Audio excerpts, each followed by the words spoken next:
आज के हमारे गेस्ट हैं अशोक जी रावत, जो कि पूर्व प्रधान रह चुके हैं पुष्कर से, ईशान एरिया से, सॉरी।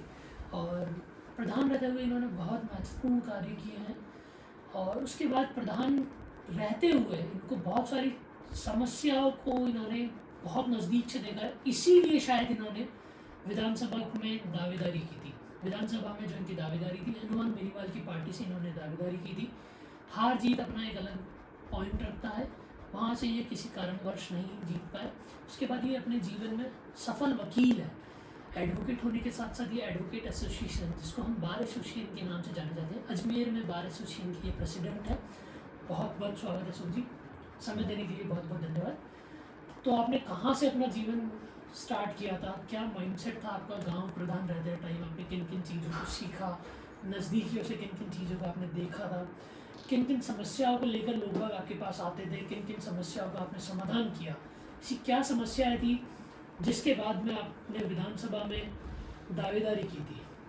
नमस्ते निखिल जी, मैं आपके दर्शकों को और आपको बताना चाह रहा हूँ कि एक जो व्यक्ति है उसको अगर अभावों में कोई व्यक्ति काम करता है और संघर्ष अगर व्यक्ति या कोई बच्चा करता है तो निश्चित रूप से वो आगे आने वाले टाइम में सफल होगा।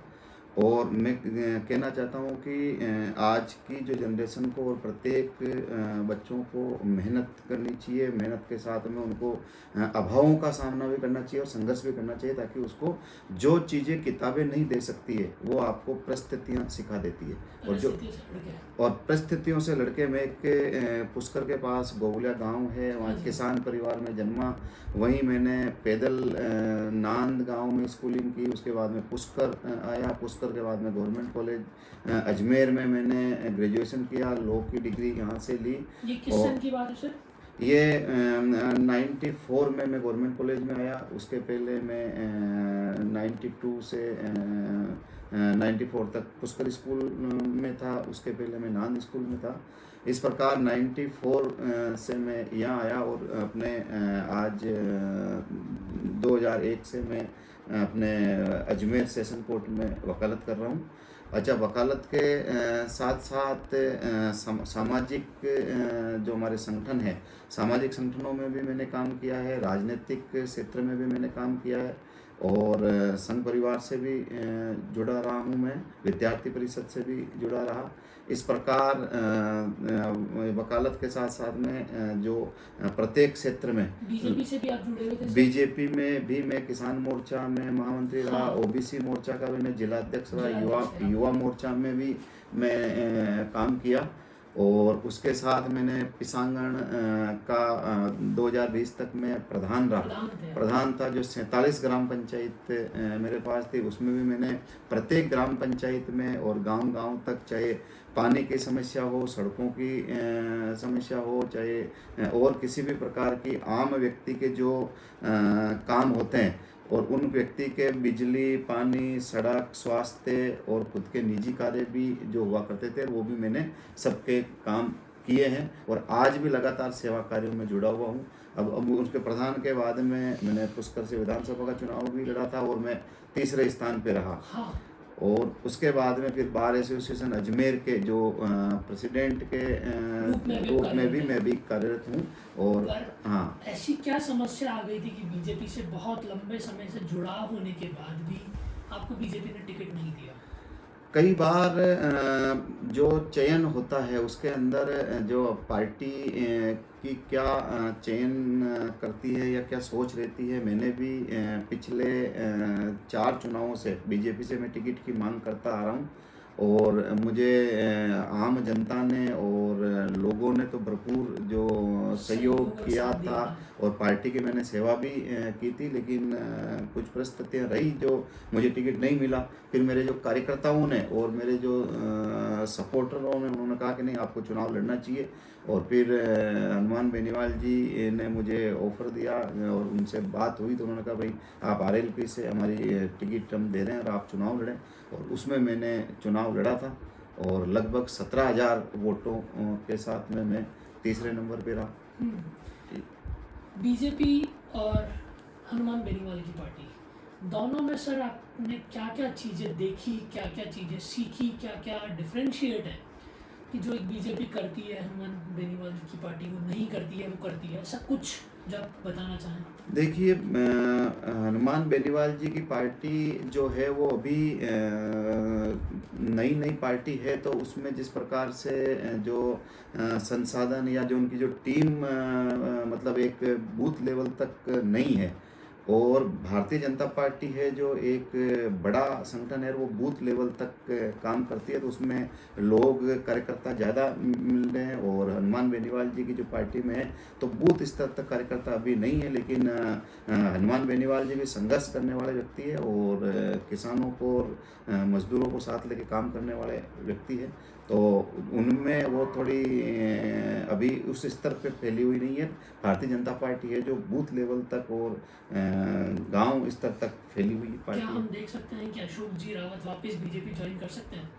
अब 2026 में जब प्रेसीमन होगा, प्रेसीमन के बाद और मेरे जो कार्यकर्ताओं और टीम को पूछकर ही जो निर्णय लिया जाएगा, क्योंकि मैं जब प्रधान ले लिया और एमएलए के मैंने चुनाव लड़ लिए, तो भविष्य में मेरा जो उद्देश्य है वो अब विधायक से कम का चुनाव में नहीं लड़ूंगा, और मेरा टारगेट यही है कि जनता की सेवा मैं करूं, और विधायक का जो चुनाव लड़ने का है तो मेरे जो कार्यकर्ताओं से पूछ करके और समय परिस्थिति 2026 में जो प्रीसिमन होगा उसके बाद में कौन से क्षेत्र पुष्कर विधानसभा से जुड़ता है, कौन सा क्षेत्र अलग होता है, उसमें लेकर के और कार्यकर्ताओं को पूछ करके और जो निर्णय मेरे कार्यकर्ता मुझे कहेंगे वो मैं आगे उस पार्टी में फिर भी लूँगा।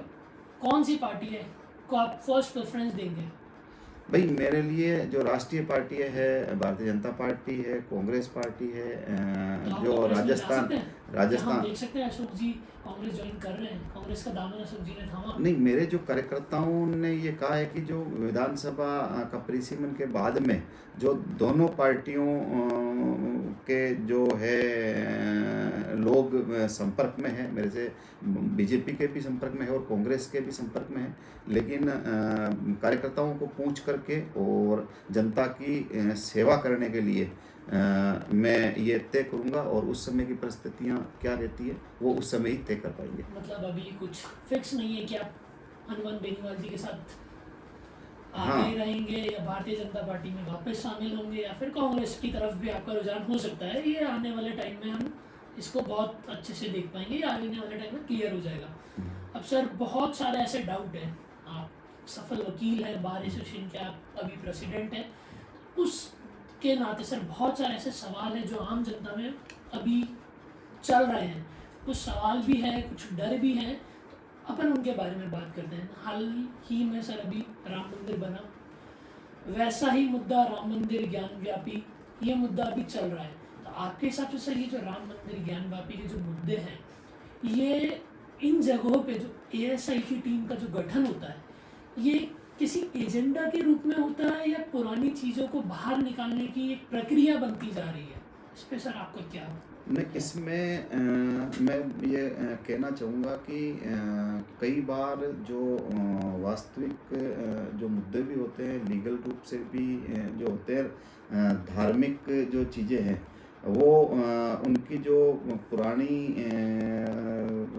जुड़ी हुई होती है, जैसे राम मंदिर है तो राम जी को सबको पता है कि भाई राम जी अयोध्या के राजा थे, उनका जो जन्म वहाँ हुआ, उनके कई इस प्रकार की जो हमारी जो चीज़ें प्राप्त हुई है, तो वो वाकई धार्मिक आस्था का और वो सत्य भी है एक सनातन में। और हमारी ये जो सर सवाल मेरा आपसे एक एज एन एडवोकेट के नाते पूछ रहा था मैं कि आप उसका जो जवाब दें वो एक वकालत के रूप में दे कि ये सच्चाई तक पहुंचने का एक तरीका बन गया है क्या, या फिर ये कोई एजेंडा बन रहा है? हाँ, नहीं, राम मंदिर ये में तो मुद्दे जब राम मंदिर जो है वो एक मतलब भावनात्मक भी है, और एक हिंदू समाज और सनातन के लिए भी जिस प्रकार से जो अपन इसको इस राम का जो अस्तित्व है, राम भगवान राम का जो जन्म से लेकर के वहाँ राज्याभिषेक और उनका जो परिवार दशरथ जी का इस प्रकार का वो था, तो उसको सुप्रीम कोर्ट ने भी ये चीज़ माना, और उनके जिस प्रकार जो SIT ने उसे जो अवशेष वगैरह और जो सारे मिले थे उसको भी लीगल रूप से भी उसको मान्यता मिली और वहाँ वो मंदिर बन के तैयार हुआ। लेकिन कई बार मतलब एक एजेंडे के तहत मैं मानता हूँ कि जो सौहार्द है, सांप्रदायिक सौहार्द वो बना रहे, उसको कई बार कई जगह कुछ लोग बिगाड़ने का जो प्रयास करते हैं, तो उसमें कोर्टें भी सख्त है। अगर आप इस प्रकार के लेते हो तो कोर्टें उसमें SIT का इस प्रकार का गठन भी नहीं करती है, इसे प्रकरणों को खारिज भी करते हैं, दर्ज भी नहीं होता है। लेकिन जहाँ कहीं लगता है कि भाई इस प्रकार इसमें कुछ साक्ष्य है और ये प्रकरण चलने योग्य है, तो उसके अंदर नोटिस वगैरह जारी करते हैं। लेकिन उसमें न्यायालय है जो लीगलिटी को देखती है और उसके आधार पर ही आगे निर्णय करती है। और एजेंडे जो कुछ लोगों का जो चलाए, चाहे वो कोई भी धर्म हो, जाति हो, वो हो, पर न्यायालय में इस प्रकार से वो सफल नहीं होते हैं। वो केवल अखबारों की सुर्खियां पाने के लिए भी कई बार इस प्रकार के कुछ लोग ये कार्य करते हैं। क्योंकि सर जिस शहर में अभी अपन है अजमेर, दरगाह का मुद्दा भी अभी बहुत जोरों शोरों से चल रहा है। 3 से 4 सुनवाई हो चुकी है। जिन्होंने याचिका दी थी, विष्णुदत्त जी नाम है उनका, उन्होंने याचिका दी थी। उस पर सर आपके क्या विचार है? इस पे कब तक फैसला आएगा? किस मुकदमे के तहत इसमें कार्रवाई की जा रही है? कैसे कैसे इसमें समिति का, टीम का गठन किया जा रहा है? क्या एक जो टीम बनाई थी जिसको दरगाह भेजा गया था, उसमें अभी न्यायालय में जो उन्होंने दावा पेश किया है उसके अंदर नोटिस जारी हुए, नोटिस जारी हुए और उसके अंदर अब जो कई पक्षकारों ने उसमें पार्टी बनने के लिए, जो पक्षकार बनने के लिए उन्होंने प्रार्थना पत्र वगैरह पेश किए, उसी के ऊपर सुनवाई हो रही है। अभी तक इस प्रकार का कुछ नहीं, केवल नोटिस जारी हुए। नोटिस जारी होने के बाद में कुछ लोगों ने उसमें पक्षकार बनने के जो प्रार्थना पत्र दिए, उस प्रक्रिया में चल रहा है, तो वो अभी विचाराधीन है। उसमें इस प्रकार का अभी कुछ भी कहना जल्दबाजी होगी, क्योंकि मामला न्यायालय में विचाराधीन है और उसके आगे जो किस प्रकार का जो रहेगा वो प्रक्रिया के तहत है। फिर भी कितना समय लग जाएगा इसमें आने में? और अगर साबित हो जाता है कि वहाँ पे शिव मंदिर है, कुछ तथ्य, कुछ चीज़ें वहाँ पे जो टीम गई थी, रिसर्च हुआ था, उसमें दिखा रहा है कि वहाँ पे शिव मंदिर होने के तथ्य हैं, उस पर सर आपका क्या विचार? नहीं, अभी इस प्रकरण में इस प्रकार का कोई जो SIT का गठन या कोई तथ्यों के बारे में इस प्रकार का अभी कोई न्यायालय की तरफ से कोई टीमें गठित नहीं की है। अभी तो केवल नोटिस जारी हुए और पक्षकार बनने के लिए ही है, प्रारंभिक स्तर के ऊपर ही प्रकरण है। कितना समय लग जाएगा इसमें? अब प्रकरण तो लंबे चलते हैं इस प्रकार के, हर साल इंडिया में 3 लाख केस आते हैं, हर साल इंडिया में आते हैं, तो ये भी उसी में शामिल हो जाएगा क्या? इस प्रकार के जो प्रकरण है वो कई वर्षों तक चलते हैं, क्योंकि अभी तो मुंसिफ मजिस्ट्रेट साहब के ये है। इसके बाद में जो पक्षकार आगे अपील करना चाहे तो डिस्ट्रिक्ट कोर्ट में, हाई कोर्ट में और सुप्रीम कोर्ट तक भी इस प्रकार के प्रकरण चलते हैं। तो इस प्रकार के कोई समय सीमा निर्धारित नहीं है कि भाई कितने टाइम तक होगा, कुछ भी समय लग सकता है। कुछ भी समय लग सकता है। सर, इंडिया में एक सेक्सुअल हरेसमेंट का जो मुद्दा है, जिसमें पोस्को एक्ट भी आता है, इसको सर लड़कों के लिए ऐसा क्यों नहीं है? लड़कियां इसका गलत यूज़ करती है, काफ़ी बार हम देखते हैं लड़कियां इसका गलत यूज़ करती है, लड़कों को फंसाया जाता है। इस पर सर आपके क्या विचार है कि अगर कोई लड़का है जिस पे केस लग गया है और वो बता रहा है कि मैं गलत नहीं हूँ इस मुकदमे में, उस पर सर आपके क्या विचार है? वो कैसे इस चीज़ से बचे? इसके में जो महिला सुरक्षा को लेकर के और जो बालिकाएं और जो बच्चियों की सुरक्षा को लेकर के, और सरकार समय समय पर इस प्रकार के जो कानून बनाती है ताकि अपराधियों में डर हो, भय हो और बच्चियां और महिलाएं सुरक्षित हो, उस उद्देश्य से लेकर के ये कानून बनाए जाते हैं। पर उसमें कई बार 100 में से 1-आध % उसका गलत मिसयूज किया जाता है और उस मिसयूज के कारण इस प्रकार जो वातावरण होता है तो उसके अंदर कई बार निर्दोष लोग भी फंस जाते हैं। और इसकी एक बड़ी ये खामी है। बाकी इनमें जो युवकों को और बच्चों को उसके अंदर कभी कभार इस प्रकार का जो गलत फंसाने के बाद में भी उनको अपना जो पक्ष रखने के लिए आपके पुलिस अधिकारियों के पास में भी आप इसका फेयर इन्वेस्टिगेशन के लिए उनको कह सकते हैं। आप अपने अधिवक्ता करके और उसको भी आप उसमें अपना पक्ष और बचाव रख सकते हैं। और कई आजकल तो जो आधुनिक इन्वेस्टिगेशन के माध्यम से कि आपकी जो मेडिकल रिपोर्टें होती है, आपकी मोबाइल की जो लोकेशंस होती है, आपकी कोई वहाँ उपस्थिति थी कि नहीं थी, आपकी कॉल रिकॉर्डिंग वगैरह उसका पता चल सकता है। तो उससे अपना बचाव अपन कर सकते हैं। आपने पुलिस की बात करी सर अभी कि वो पुलिस के पॉइंट पे जाके पुलिस वालों से संपर्क करके अपना इन्वेस्टिगेशन करा सकते हैं। काफ़ी बार होता है सर पुलिस वाले केस ही नहीं लिखते, केस ही नहीं बन रहा, तो उस टाइम पे क्या करें? लड़का बता रहा है या जो गलत है या जो गलत नहीं है, पर समाज उसको एक टाइम पे गलत साबित कर देता है। अगर लड़की ने अपना बयान दे दिया, लड़का उस टाइम पे गलत साबित हो गया है, विक्टिम कौन है कौन गलत है कुछ अभी तक न्याय मिला नहीं है प्रॉपर रूप से, पर लड़के को समाज एक तरह से गलत साबित कर देता है। उस टाइम पे पुलिस उसका बयान भी नहीं लेती, पुलिस भी वन साइडेड सोचती है, वन साइडेड एक्शन लेती है।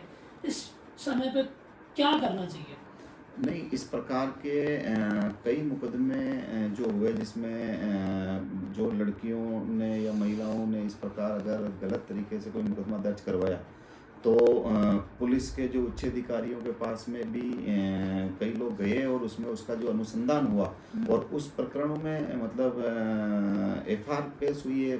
कई प्रकरणों में जो अदम झूठ में कि इस प्रकार से केवल इनका ब्लैकमेलिंग करना या कोई हनी ट्रैप के मामले हुए या इस प्रकार के जो उसकी बदनामी या उस प्रकार, तो उसमें एफआईआर लगी है। ऐसे प्रकरण में महिलाओं के खिलाफ भी कार्रवाई हुई है। ऐसा नहीं है, काफी बार होता है सर पुलिस अपनी पावर का गलत यूज कर दी है, डराती है, धमकाती है, एफआईआर ना होने के बाद भी, अरेस्ट वारंट ना होने के बाद भी घर पहुंच जाती है, अरेस्ट कर लेती है। समय से इस प्रकार के जो होते हैं, अगर पुलिस आपको अगर आती है कि भाई आप उनसे पूछ सकते हैं कि भाई मेरे खिलाफ कोई एफआईआर है या कोई वारंट है या किस प्रकार की कोई शिकायत है, आप उनसे ये पूछ सकते हैं। और अगर कोई वारंट उनके पास नहीं है और आपके खिलाफ कोई एफआईआर वगैरह दर्ज नहीं है तो आप उनके खिलाफ कार्रवाई कर सकते हैं। उनके खिलाफ पुलिस वालों के खिलाफ आप कोर्ट में जा सकते हैं और पुलिस के खिलाफ भी आप कार्रवाई कर सकते हैं। ऐसा आपको अधिकार हुआ है अभी तक ऐसा कि कहीं पुलिस पहुंच गई है?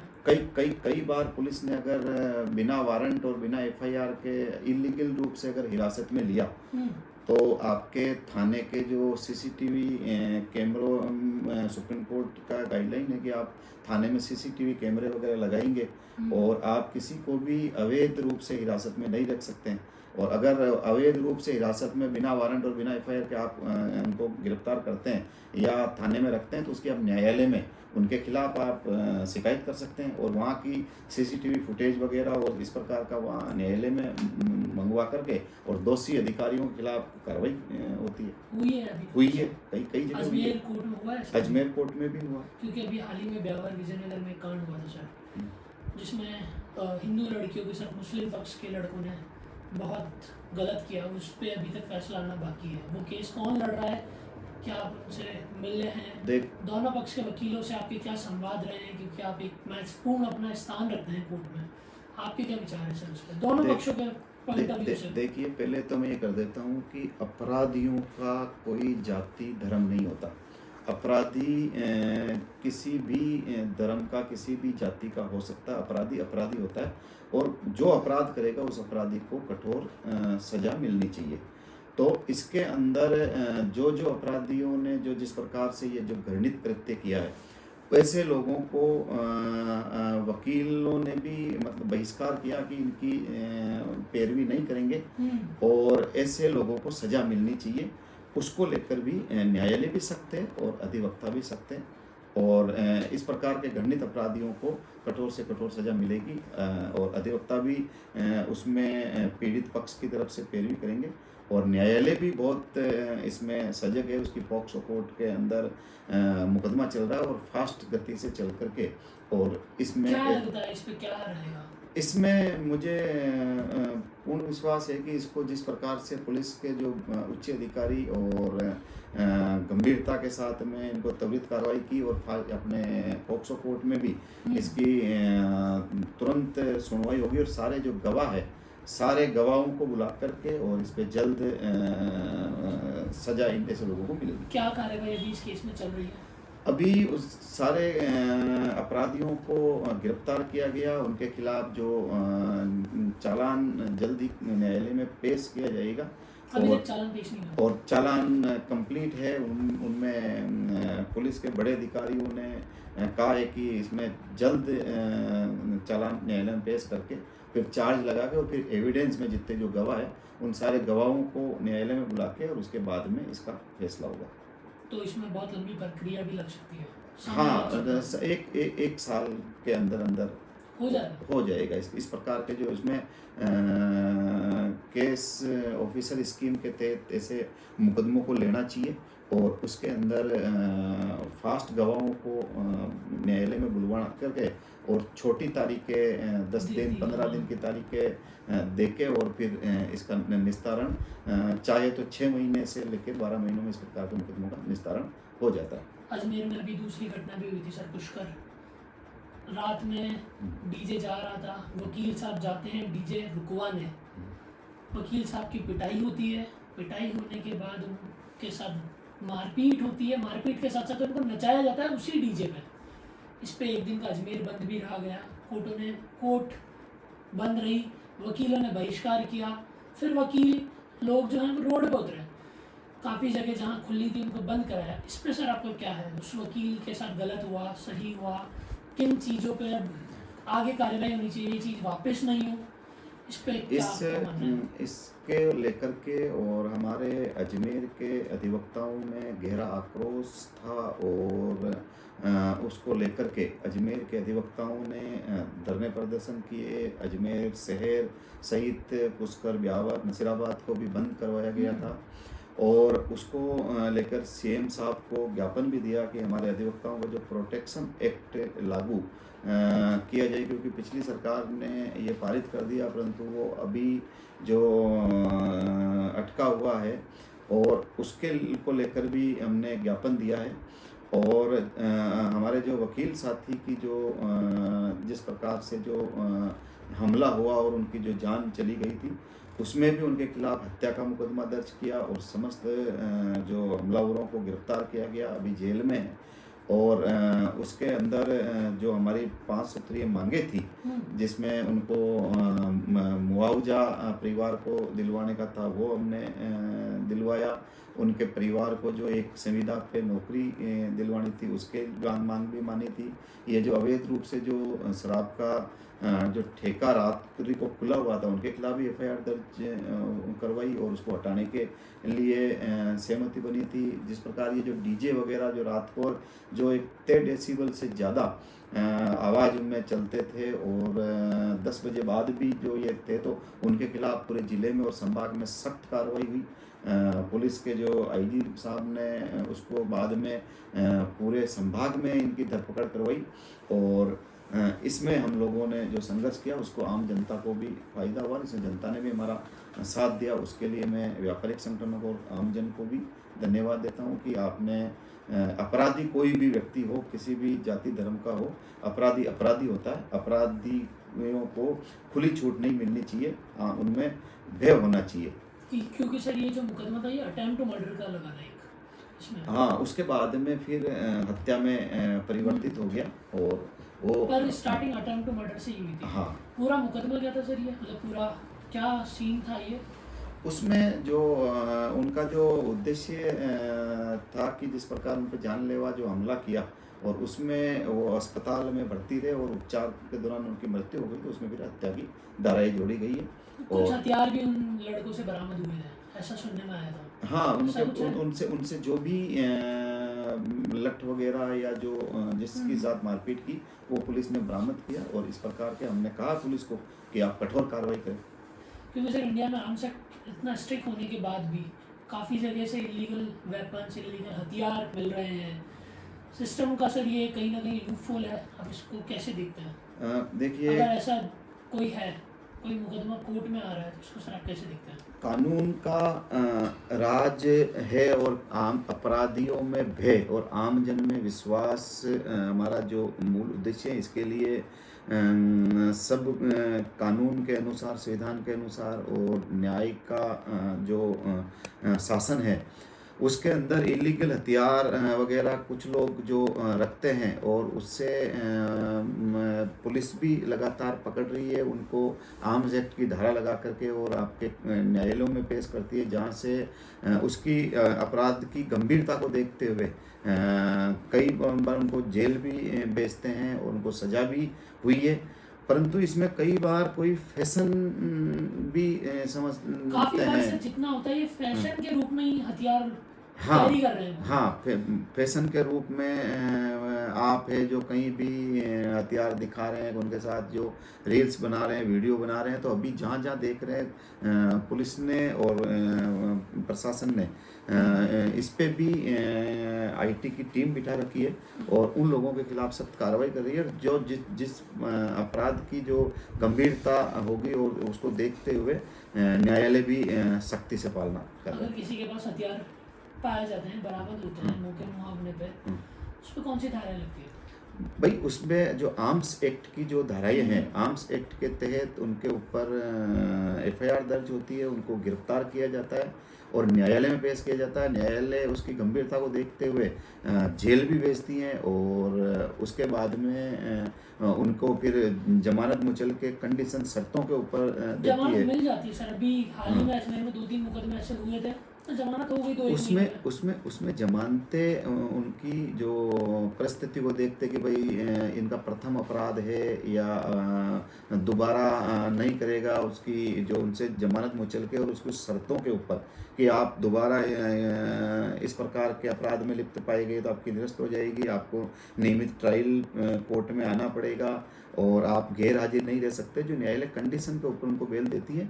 उसके बाद में जो उनके ठोस कार्रवाई अगर पुलिस करती है हथियार से लेकर पूरी कार्रवाई चालान में, वो गवाह न्यायालय में आकर के वो पूरी बात बताते हैं तो उनको सज़ा भी मिलती है।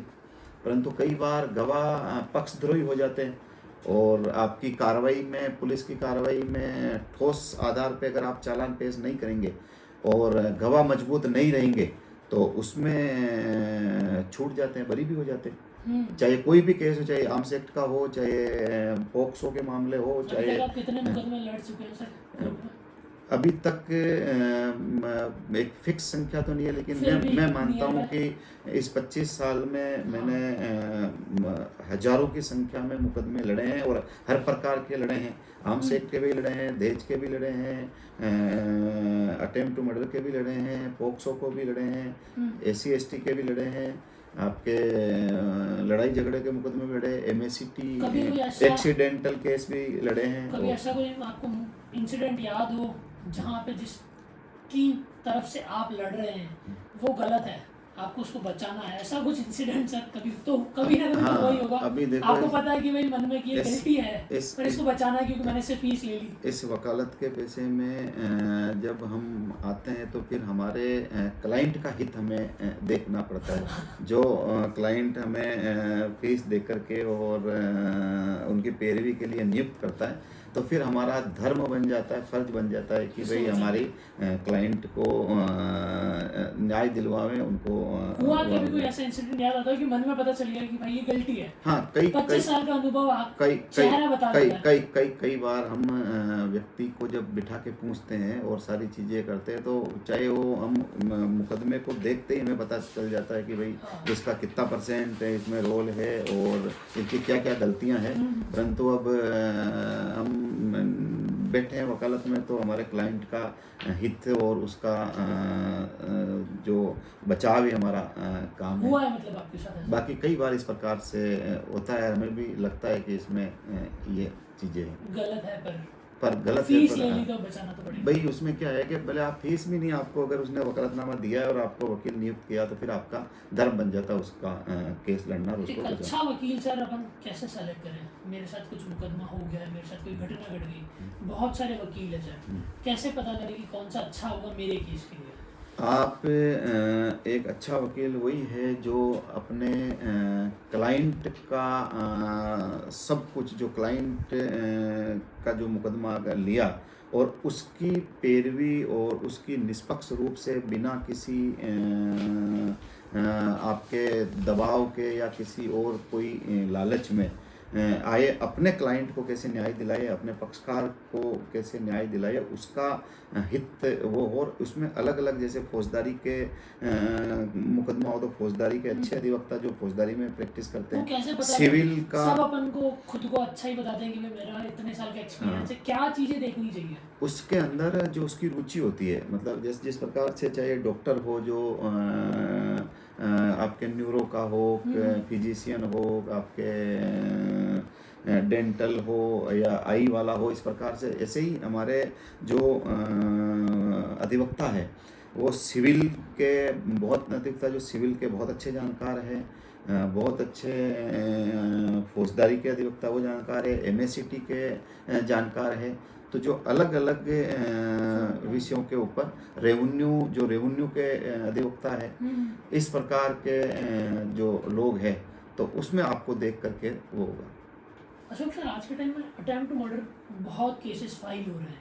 अटेम्प्ट टू मर्डर, सपोज कीजिए सर मैंने किसी से विवाद हो गया, मेरा इंटेंशन नहीं था, क्योंकि अटेम्प्ट टू मर्डर में मोस्टली देखा जाता है कि आपके जो मारने का जो था, आपका जो इंटेंशन था वो मारने का था या नहीं था। काफ़ी बार सर मेरा मारने का नहीं था पर उसके सर में गंभीर चोट आ गई, या किसी के दोनों पक्षों की लड़ाई में बीच बचाव में भी, सेल्फ डिफेंस में भी लग जाता है सर काफ़ी बार। उसमें सर आदमी कैसे बच पाए? भाई अटेम्प्ट टू मर्डर के अंदर उसमें जो एक तो उसकी इंटेंशन देखा जाता है, उसके बाद में जो उसकी चोटें देखी जाती है कि उसके वाइटल पार्ट पे चोट आई है जिससे कि मृत्यु होना संभव है। जैसे आप अगर किसी के हाथ या पाँव पे मार रहे हो तो हाथ पाँव फ्रैक्चर होना या हाथ पाँव पे लगना वो उसके अंदर नहीं है, क्योंकि उससे जान नहीं जा सकती। और आप अगर सिर में चोट मार रहे हैं, अगर आपकी सिर में चलो मार दी, पर उससे मेरा इंटेंशन नहीं था, मेरा बीच बचाव में लग गई, वहां से 5 लोग 6 लोग मार रहे थे, किसी पक्ष ने गलती से सिर पे मार दी, उस टाइम तो उसको इंटेंशन नहीं थे कि मेरी मारने से इसकी मृत्यु हो जाए। हाँ, तो पर वो, हो गई नहीं वो उससे कैसे बचा जाए? देखो उसमें भी है कि आपको अगर सेल्फ डिफेंस में कि अगर आप अपना बचाव नहीं करते तो वो आपको मार देता, इस प्रकार आपको साबित करना पड़ेगा वो कि कैसे possible? वो आप अपने सारी चीज़ें बताएंगे कि साहब मैं इस प्रकार निकल रहा था और ये इन लोगों ने मुझे घेर लिया था, या ये अगर मैं मेरा बचाव नहीं करता तो ये लोग मुझे जान से मार देते। इस प्रकार आपको साबित करना पड़ेगा। उसके अंदर जो रूल्स है, लॉ में जो पॉइंट है, आपके सारी जो कानून के अंदर हर चीज़ को बारीकी से पूरा विस्तार से एक एक इसका लिखाया गया है, और सारी चीज़ें इसके अंदर है कि आपको किस प्रकार बचाव में आपके पॉइंट्स है। कई बार इस प्रकार से नहीं है कि आपने अगर अटेम्प्ट टू मर्डर आपके केवल तुरंत ही लगा देंगे, उसमें भी रूल्स है कि आपकी चोटें कहाँ आई हुई है। 307 हैंड टू हैंड लगा देते हैं अटेम्प्ट टू मर्डर की जो हाँ, धारा होती है, वो 3 IPS वो भी लगा देते हैं, लेकिन उसके अंदर आपको साबित करना पड़ता है न्यायालय में जाकर के, कोर्ट के अंदर। उसमें कोर्ट को लगा दी तो कोर्ट, कई बार मैंने ऐसे कई केस मेरे पास में आए हैं जिसमें मैंने डिस्चार्ज करवाया, 307 लगा दी और पुलिस ने अरेस्ट करके पेश भी कर दिया, परंतु न्यायालय ने 307 नहीं माना, क्योंकि उसकी जो चोटों की प्रकृति, उसके अंदर डॉक्टर मेडिकल रिपोर्ट आती है उसके अंदर कि भाई ये प्राण घातक है कि नहीं है, डेंजरस टू लाइफ है कि नहीं है, इसमें इसकी जान जा सकती थी कि नहीं जा सकती थी। तो वो उस परिस्थितियों को देखते हैं और उसमें कई बार 307 जो हटी है और नॉर्मल धाराओं में आई है, वापस केस नीचे आए हैं। तो ऐसा कहा जाता है, माफी चाहूंगा सर आपकी बात मैंने काटी, ऐसा कहा जाता है पुलिस वालों की दोस्ती भी अच्छी नहीं है, दुश्मनी भी अच्छी नहीं है। ये आजकल वकीलों के लिए भी चल रहा है कि वकील साहब की भी दोस्ती अच्छी नहीं है तो दुश्मनी भी अच्छी नहीं है, ऐसा है? नहीं, मैं ये मानता हूँ कि वकील आपके पास में है, मतलब प्रत्येक व्यक्ति का डॉक्टर, वकील, ये आपकी मतलब आवश्यकता में आपकी मदद ही करेंगे। कुल मिला के जब भी आपका विपरीत समय किसी व्यक्ति का आता है, कोई भी व्यक्ति कष्ट में होता है और दुख तकलीफ में होता है, तो उसकी सबसे पहले उसको वकील याद आता है और वकील ही उसकी मदद करता है और वकील ही उसे उसकी समस्या से निदान दिलवाता है। तो दोस्ती दुश्मनी तो बराबर ही है। तो वकील से दोस्ती रखने में फायदा है। दुश्मनी अगर हो जाए तो नहीं, दुश्मनी भी वकील की कोई इस प्रकार से वो नहीं होता। वकील कभी अपने दोस्ती और दुश्मनी वकील की नहीं होती है, उनके जो पक्षकारों में होती है और जो वकील के पास में जाएगा उसकी वो पैरवी करता है। बाकी वकील खुद की कोई दोस्ती दुश्मनी नहीं होता, वो तो उनके पक्षकारों में होती है। आज परिवादी का वकील भी होता है और मुलजिम का वकील भी होता है। परिवादी और मुलजिम में दुश्मनी होती है, लेकिन वो कोर्ट के अंदर पैरवी करने में तो पूरी करेगा, लेकिन कोर्ट के बाद में उस चीज़ों को याद नहीं रखता वकील कि भाई कौन परिवादी है, कौन मुलजिम है, किसका क्या है। उसके बाद में वकीलों के लिए कोई ऐसा है मुकदमा जो आपने लड़ा हो, जो आपको याद हो, बहुत ही अच्छा हो?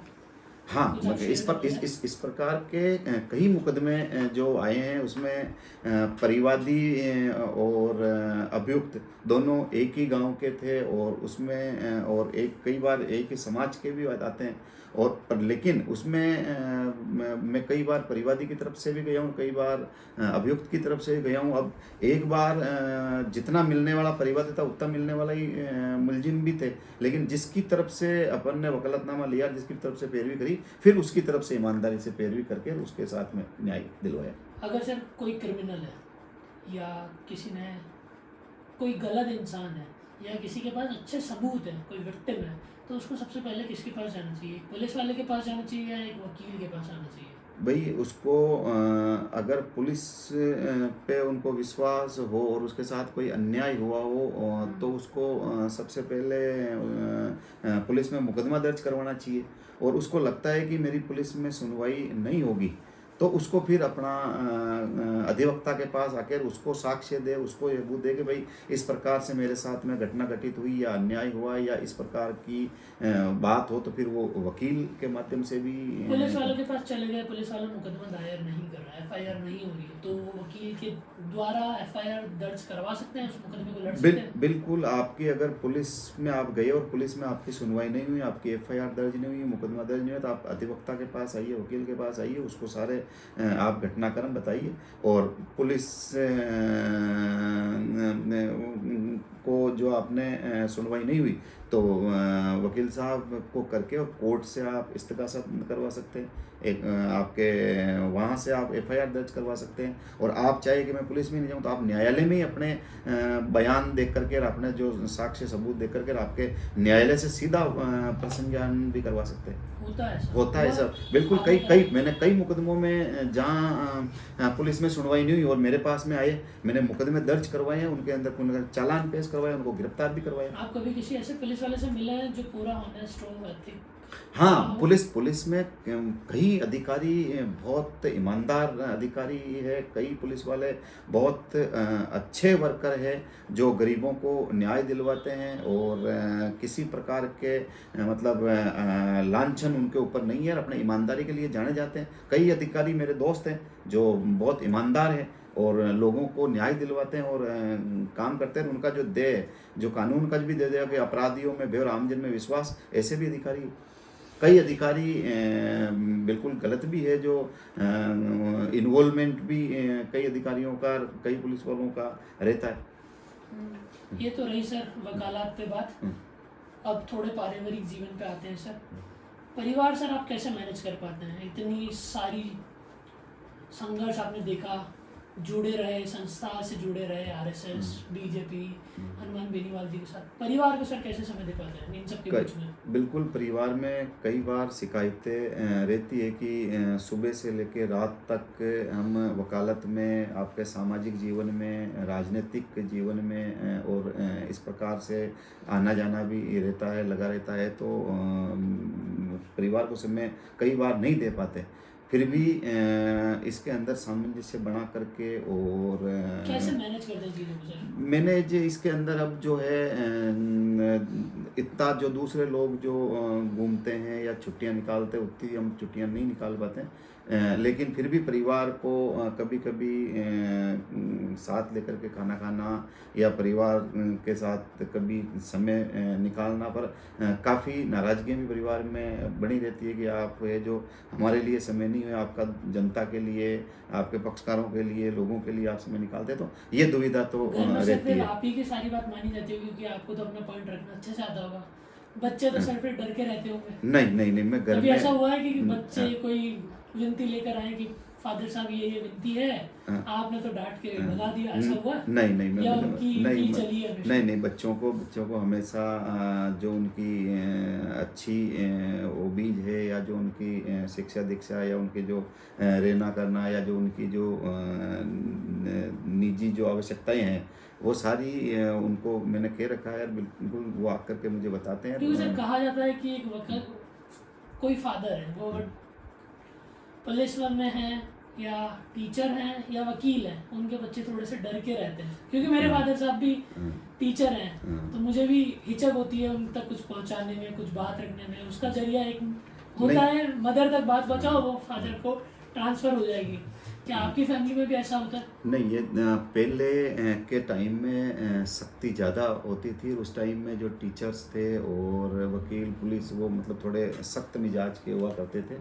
और अब वैसे बच्चे भी नहीं रहे, क्योंकि उस टाइम में बच्चों की जो टीचर पिटाई करते थे, तो वो आके घर पे नहीं बताते, घर वालों को बताते, तो टीचर भी पिटाई करते और घर वाले भी पिटाई करते थे। और आजकल तो अगर टीचर कुछ डांट भी दे तो घर वालों को, माता पिता भी उनका पक्ष लेने के लेकर के और टीचर को गलत बताते हैं। तो इस प्रकार का ये जो परिवर्तन आया, वो मेरे हिसाब से समाज के लिए ठीक नहीं है, क्योंकि टीचर का भय होना जरूरी है, और भय से ही बच्चा पढ़ लिख करके और एक संयमित जीवन और उसका जो आचरण और संस्कार जो स्कूल से उनसे जो मिलते थे, वो अच्छा होता था। परंतु ये मेरे अभी और अभी के जो वातावरण में आपस में घुल मिल के काफ़ी बच्चे रह रहे हैं, और वो फ्रैंक रूप से अपनी हमारे बातें। पिताजी तो थोड़े पिताजी हाँ, किस्म के पिताजी हैं। हाँ, अब मेरे, आप भी हाँ, पिताजी किस्म के पिताजी हैं? हाँ, जहाँ डांटने की आवश्यकता है, जहाँ अनुशासन में नहीं रहे हो, तो अनुशासन और संस्कार तो देना प्रत्येक पेरेंट्स का वो होना भी चाहिए कि जहाँ प्यार, लाड प्यार करना हुआ लाड प्यार करो, और जहाँ डांटना हुआ डांट लगाओ। अगर अशोक जी रावत अधिवक्ता नहीं होते तो अभी क्या कर रहे होते? मैं एक किसान परिवार से हूँ, और मैं मेरी खेतीबाड़ी करता और मेरा व्यापार करता, अगर मैं अधिवक्ता नहीं होता तो। लेकिन मैंने जब पढ़ते समय ही मैंने ये तय कर लिया था कि मुझे राजनीति भी करनी है और आपका वकालत भी करनी है। तो मैंने शुरू से तय कर लिया था मुझे वकालत करनी है और वकालत के फील्ड में जाना, क्योंकि वकालत में आदमी की इतनी पाबंदियाँ नहीं होती। आपकी वकालत भी कर सकता है और दूसरे आपके राजनीतिक भी कर सकता है, इसलिए मैंने ये क्षेत्र चुना। स्टार्ट करी थी, मैं वापस इसी पे आ रहा हूँ। ये सवाल मेरा रह गया था, कोई पहला केस जो आपने अपने जीवन का पहला केस लड़ा हो, वो आपको अच्छे से याद हो? कैसे, आपका क्या अनुभव था, किस डर से आप गए थे, क्या फाइल आपने? काफ़ी चीज़ें होती है, मन में डर रहता है कि मेरा पहला केस है, फीस ले ली है, ख़राब ना हो जाए, कुछ बिगड़ ना जाए। पहला केस आप जीते थे या हारे थे? शुरू में जब मैं 2001 में आया, तो जो मेरे सीनियर्स थे उन्होंने मुझे जैसे पुष्कर और नसीराबाद, वहाँ एक दो बार जमानत के लिए भेजा था। तो मुझे उन्होंने एप्लीकेशन लिख के और जमानत मुचल के, खाली जमानत मुचल के देख के और भेज दिया था। फिर और मुझे ज़्यादा बताया नहीं गया था कि क्या करना, कैसी प्रक्रिया है। तो वो मेरे लिए शुरू में जब एक बार पुष्कर बेल के लिए मैं गया था, और मुझे केवल ये बताया कि आपको जाना है और इसके अंदर ये बेल करवानी है। और मैं गया और फिर मैंने दूसरे जो वहाँ और जो अन्य अधिवक्ता थे उनसे मैंने पूछा कि क्या प्रक्रिया है, और उन्होंने मुझे बताया कि भाई आप इस प्रकार यहाँ बेल लगाओ, और मैंने वहाँ बेल लगाई। और जज साहब को वो जो पॉइंट थे उसके अंदर, वो उसके पॉइंट को मैंने पढ़ के और बताया, और जज साहब ने मेरी पुष्कर में उस टाइम में बेल मेरी ग्रांट कर ली थी। उससे मेरा हौसला बढ़ा, और फिर उसके बाद में लगातार जहाँ भी मैं जाता था मुझे इसमें मज़ा आने लग गया, और फिर फीस भी मुझे मिलने लग गई थी। तो उसके बाद में इसमें इंटरेस्ट जगता गया और मैं आगे बढ़ता गया। अभी स्टार्टिंग कर रहा है, वकालत में आना चाहता है, तो सैलरी क्राइटेरिया क्या रहता है? एक वकील अच्छा खासा कितना कमा लेता है? वकील एक अच्छा वकील की इनकम का मैं मानता हूँ कि दुनिया का सबसे रिच व्यवसाय अधिवक्ता है, जिसके अंदर आप सेशन कोर्ट से और आपके मुंसिफ कोर्ट से लेकर के और सुप्रीम कोर्ट तक के आप अधिवक्ताओं को देखेंगे, तो जो वकील मेहनत करता है और अपने जिस फील्ड में वो स्पेशल अगर हाँ कर लिया होता है, तो फिर उसकी फीस हजारों से लेके और करोड़ों तक की जाती है। मतलब वकील की फीस 1 करोड़ भी है, 1 लाख भी है और 1000 भी है। 1 लाख अभी अजमेर में हाईएस्ट पेइंग वकील बहुत से वकील है जिनकी अजमेर में भी 5-5 लाख रुपए। सरकारी वकील है? सरकारी नहीं, प्राइवेट वकील वो फीस लेते हैं। वो फीस लेते हैं मुकदमे की प्रकृति को देख के। सिविल का प्रकरण है, अगर सिविल का जिस प्रकार प्रॉपर्टी मकान है, प्लॉट है, या उस प्रॉपर्टी करोड़ों की प्रॉपर्टियाँ होती है, उसको सिविल में लाखों में फीस लेते हैं। जितनी लंबी हाँ बस। तो और ऐसे ही फौजदारी में जिस प्रकार से होता है उसमें भी होते हैं। जितना माथा दिख रहा है उतना बस तिलक लग हाँ तिलक लग जाता, बिल्कुल हो जाता है इसके अंदर। और वकील की कोई फीस की वो क्राइटेरिया नहीं है, उसमें जो क्लाइंट और जिस प्रकार का प्रकरण होता है उसी प्रकार से होता है। अशोक सर, अभी आपने चुनाव लड़ा था, पुष्कर विधानसभा से आपने दावेदारी की थी हनुमान बेनीवाल जी की पार्टी से।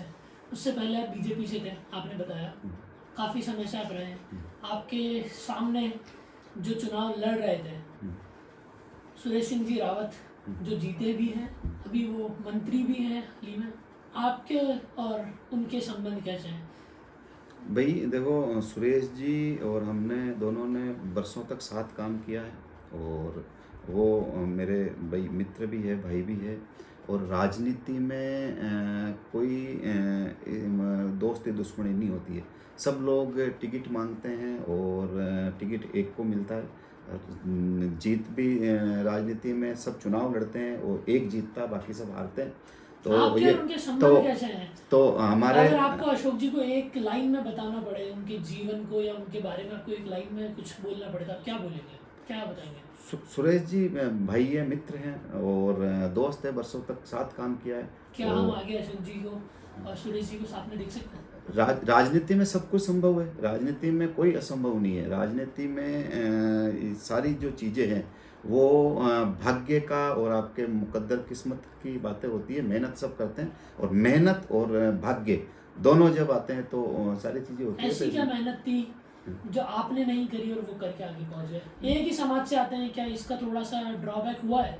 भाई ये उनके किस्मत में जो कर्म वो भी कर रहे थे, मेहनत मैं भी कर रहा था, लेकिन उनका भाग्य ने साथ दिया, मेरा भाग्य ने साथ नहीं दिया। लेकिन कोई दिक्कत नहीं है, व्यक्ति को संघर्ष करना चाहिए और हमेशा आशावादी बना रहना चाहिए। आने वाला जो समय है, मैं भी मानता हूँ, मैं 2028 की तैयारी वापस कर रहा हूँ, उसमें लगा हुआ हूँ। और बिल्कुल 2028 में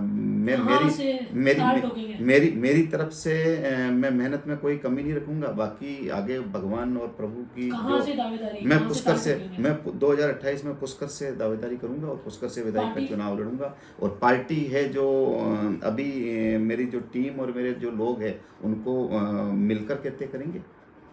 कुछ मैसेज जो आप समाज को देना चाहते हैं, एक अधिवक्ता रहते हुए और ओबीसी के जिला अध्यक्ष रहते हुए आप विधानसभा की दावेदारी करेंगे, काफ़ी आपके जो जीवन को लेकर अभी तक आप क्या मैसेज आप समाज को देना चाहते हैं? भाई मैं आपके माध्यम से मैं सब लोगों को यही कहूँगा कि जीवन में उतार चढ़ाव आते रहते हैं।